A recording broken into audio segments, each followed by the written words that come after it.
Hello friend, welcome to my YouTube channel technical question hub. मैं हूं आलोक रंजन और मैं लेकर आया हूं हीट एक्सचेंजर का नेक्स्ट प्रश्न। दोस्तों, आज मेरी वीडियो में थोड़ी एबनॉर्मल साउंड आ सकते हो, तो इसके लिए आई एम सॉरी।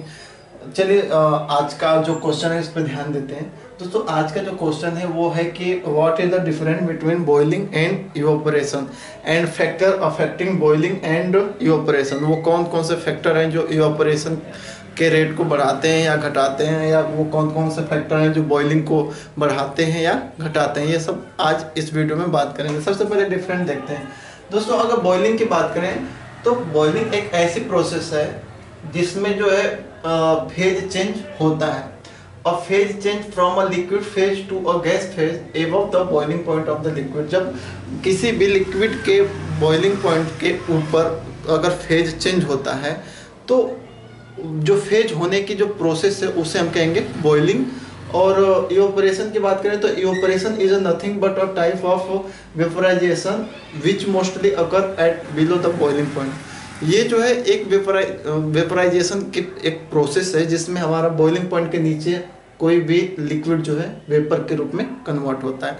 तो इवापोरेशन और बॉइलिंग दोनों तो आप समझ गए। बॉइलिंग बस एक फिनोमिना है, इवापोरेशन भी एक फिनोमिना है जो अकर होती है बॉइलिंग पॉइंट के नीचे, और बॉइलिंग जो अकर होती है बॉइलिंग पॉइंट के ऊपर। नेक्स्ट हम बात करते हैं टेम्परेचर रिक्वायर्ड। बॉइलिंग में जो है कोई भी एक फिक्स टेम्परेचर रिक्वायर्ड होता है, उसके ऊपर ही बॉइलिंग स्टार्ट होती है, उसके नीचे बॉइलिंग नहीं स्टार्ट होती है। जैसे वाटर की बात करें तो वाटर की जो बॉइलिंग पॉइंट है वो 100 डिग्री है, यानी कि वाटर जो है बॉईल होगा वो 100 डिग्री के ऊपर होगा, उसके नीचे नहीं होगा। अगर बात करें इवापोरेशन की तो evaporation occur at any temperature एवं फ्रीजिंग पॉइंट। अगर फ्रीजिंग पॉइंट के ऊपर कोई भी टेम्परेचर हो, जैसे वाटर की जो फ्रीजिंग पॉइंट है 0 डिग्री से अगर 3 डिग्री हुआ, 5 डिग्री हुआ, 10 डिग्री हुआ, 20 डिग्री हुआ और 25 हुआ, कुछ भी हुआ, तो वो वहाँ पे इवापोरेशन हो सकता है, लेकिन फ्रीजिंग पॉइंट के नीचे इवापोरेशन नहीं हो सकता। और ये बॉइलिंग पॉइंट के नीचे ही होता है। और ये किसी भी टेम्परेचर पे 27, 25, 30 जिस टेम्परेचर पे आप चाहो तो वो इवापोरेट हो सकता है, लेकिन बॉइलिंग पॉइंट एक फिक्स टेम्परेचर पे ही यूज होगा दोस्तों। नेक्स्ट अगर हम बात करें, boiling is a fast process, और इसकी अगर हम बात करें तो जो है हमारा इवापोरेशन जो है एक स्लो प्रोसेस है, वेरी स्लो प्रोसेस है। और during boiling all water turn into gas. Boiling में जो है जब बॉइलिंग स्टार्ट होती है तो पूरा का पूरा जो है वाटर है या कोई भी लिक्विड है वो टोटल का टोटल ही गैस फेज में कन्वर्ट हो जाता है।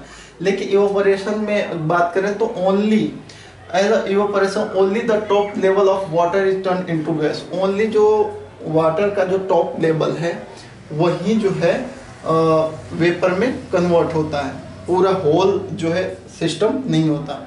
बॉइलिंग की बात करें तो boiling is a artificial phenomena, और इवापोरेशन की बात करें तो ये है एक नेचुरल फिनोमिना। बॉइलिंग की बात करें तो boiling is a bulk phenomena, और इवापोरेशन की बात करें तो ये है एक सरफेस फिनोमिना।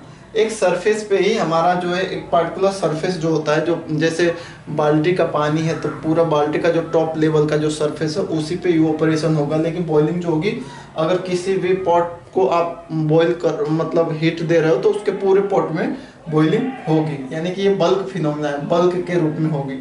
बॉइलिंग एक स्पॉन्टेनियस प्रोसेस है, इवापोरेशन भी एक स्पॉन्टेनियस प्रोसेस है। नेक्स्ट बात करें कि in boiling bubble will produce and collapse on the surface of liquid. Liquid के सरफेस पे जब बॉइलिंग होती है तो सबसे पहले बबल बनते हैं, और वो जब कोलैप्स होते हैं तब जाके वेपर बनता है, लेकिन इवापोरेशन में बबल फॉर्मेशन नहीं होता।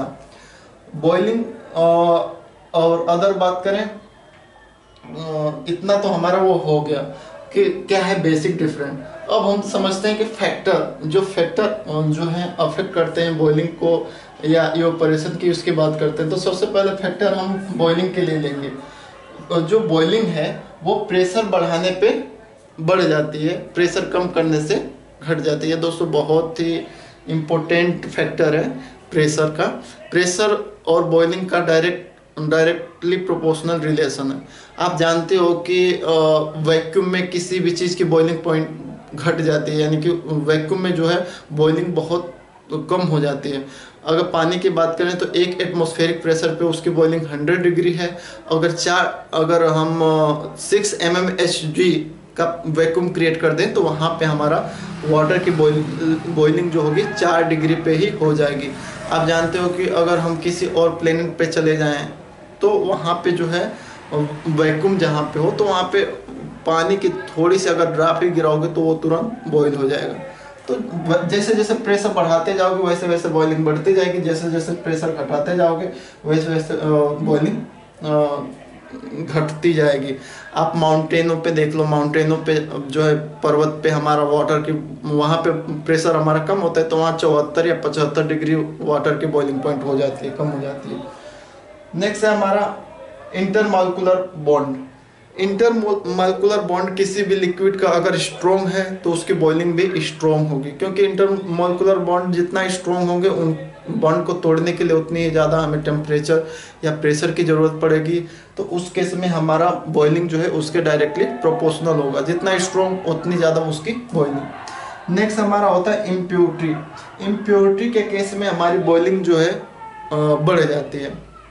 जैसे पानी है, पानी को अगर जो भी पानी है, पानी में अगर इम्प्योरिटी मिला दो तो उसकी बॉइलिंग भी बढ़ जाएगी उस केस में, ये तो आपको पता हो। अब एडिंग टेम्परेचर, अगर टेम्परेचर ऐड कर रहे हैं तो बॉइलिंग पॉइंट जो है जितना जितना आप टेम्परेचर बढ़ाओगे तो उसी के प्रोपोर्शनल हमारा बॉइलिंग भी होगा। तो ये कुछ फैक्टर्स है जिसमें बॉइलिंग वो बेस है, इफेक्ट आ रही है। अब हम इवेपोरेशन की बात कर लें तो इवेपोरेशन को कौन कौन से फैक्टर प्रभावित करते हैं। तो इवेपोरेशन में सबसे पहला जो फैक्टर है वो सरफेस एरिया है। सरफेस एरिया बढ़ा दोगे तो इवेपोरेशन तुरंत बढ़ जाएगा। जैसे आप कपड़ा सुखाते हैं बारिश में या गर्मी में किसी भी टाइम, तो आप अगर कपड़े को एक ही जगह फैलाओ नहीं, उसकी सरफेस एरिया कपड़े की फैलाओ नहीं, तो वो जल्दी सूखता नहीं है। अगर कपड़े जैसे लेकर आए, निचोड़े वहीं पे रख दिए तो आपका कपड़ा जो है वो सूखेगा नहीं, क्योंकि उसके सूखने की फिनोमेना हमारे इवेपोरेशन पे ही प्रिंसिपल है। पूरा पानी इवेपोरेट होता है तब आपका कपड़ा सूखता है। लेकिन उस केस में क्या होगा, कपड़ा सूखेगा नहीं, क्योंकि उसके जो एरिया है, सरफेस एरिया वो कम है। लेकिन वहीं आप सरफेस एरिया बढ़ा दो, कपड़े को पूरी तरह से फैला दो तो कपड़े पे जो इवेपोरेशन रेट है वो बढ़ जाएगा और कपड़ा तेजी से सूख जाएगा। एक तो सरफेस एरिया हो गया। दूसरा हमारा टेम्परेचर, टेम्परेचर जितना अधिक होगा इवेपोरेशन उतना अधिक होगा, ये डायरेक्टली प्रोपोर्शनल है। विंड स्पीड, हवा की स्पीड डायरेक्टली प्रोपोर्शनल होता है इवेपोरेशन के। जितना हवा की तेज स्पीड होगी उतना ही इवेपोरेशन फास्ट होगा। नेक्स्ट हमारा होता है ह्यूमिडिटी।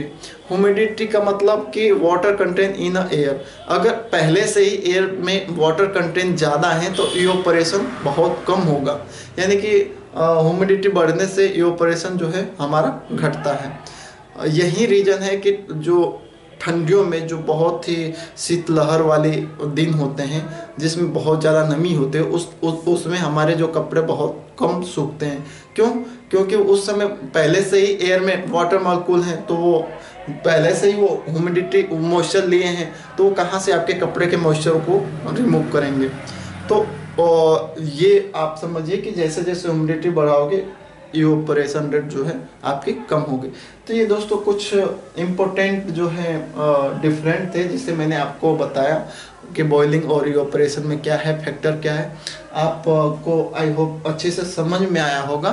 और अगर कोई और प्रॉब्लम इसमें आ रही है न समझने की या कोई पॉइंट आपको गलत लग रही है तो प्लीज़ कमेंट बॉक्स में लिखिए। और आज थोड़ा शॉर्ट था तो इसके लिए इग्नोर कीजिए इसे, आप बस स्टडी पे ध्यान दीजिए।